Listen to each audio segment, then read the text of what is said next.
আছে, আমাদের যে কোনো সমস্যা হলে আমরা টহল পার্টিকে বললে টহল পার্টি মনে করেন এটা সমস্যা দূর করতেছে।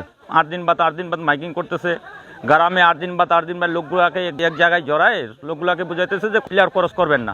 বিজিবি সবসময় আমাদের পাশে আছে, বর্ডারে তারা সবসময় ঘোরাফেরা করে, রোদ বৃষ্টি ঝড় যে কোনো দুর্যোগের সময় তারা বর্ডারে থাকে।